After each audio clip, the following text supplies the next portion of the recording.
पास बंदूक लगा के बोले कलमा पढ़ो। मेरे मिस्टर ने बोला मैं तो क्रिश्चियन हूँ, मैं ईसाई हूँ, मेरे को कलमा जो भी है वो नहीं पढ़ना आता। और बस इतना बोला मेरे पति ने, उनको ऐसे धक्का दिया और बंदूक मार दी बिल्कुल सीने पे। पति ने वही।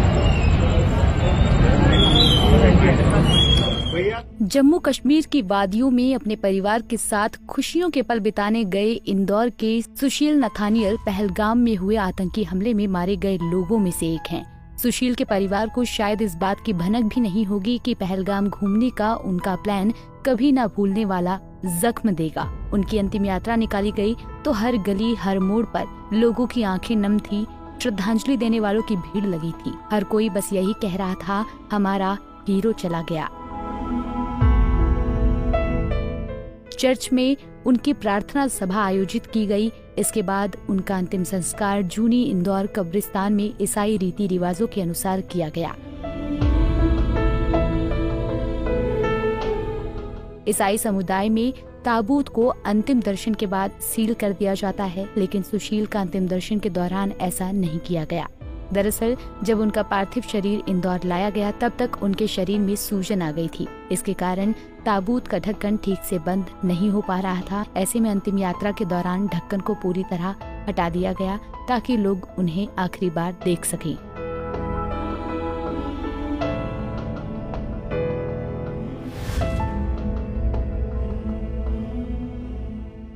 बुधवार रात करीब 9 बजे जैसे ही सुशील के पार्थिव देह इंदौर एयरपोर्ट पहुंची तो हर तरफ सिर्फ सन्नाटा छाया था और फिर कब्रिस्तान में पूरे सम्मान के साथ ताबूत को मिट्टी में सुला दिया गया।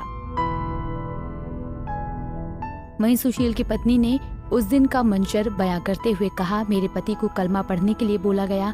पति ने कहा, मैं ईसाई हूँ, मुझे कलमा पढ़ना नहीं आता। इतना कहते ही उनके सीने में गोली मार दी गई। कम मर गए थे। उन्होंने यही बोला कि मेरे मिस्टर के पास बंदूक लगा के बोले कलमा पढ़ो।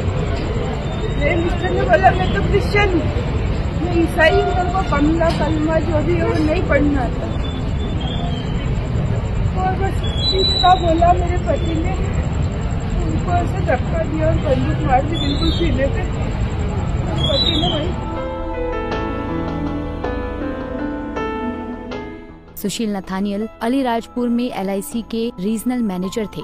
उनकी पत्नी जेनिफर इंदौर के खातीपुरा में सरकारी स्कूल में टीचर हैं। बेटी आकांक्षा सूरत में बैंक ऑफ बड़ौदा की शाखा में मैनेजर हैं, जबकि बेटा ऑस्टिन पढ़ाई कर रहा है। सुशील के मामा अरुण कुमार कुमरावत ने बताया कि आतंकियों ने पर्यटकों के समूह को घेर कर एक एक से उनका धर्म पूछा और कलमा पढ़ने को कहा। सुशील ने कहा, मैं ईसाई हूँ, कलमा कैसे पढ़ सकता हूँ। जिसके बाद आतंकियों ने जेनिफर को एक तरफ हटाकर सुशील को गोली मार दी। उन्होंने बताया कि आतंकियों की फायरिंग में सुशील की बेटी आकांक्षा को भी पैर में गोली लगी, जिसका इलाज चल रहा है।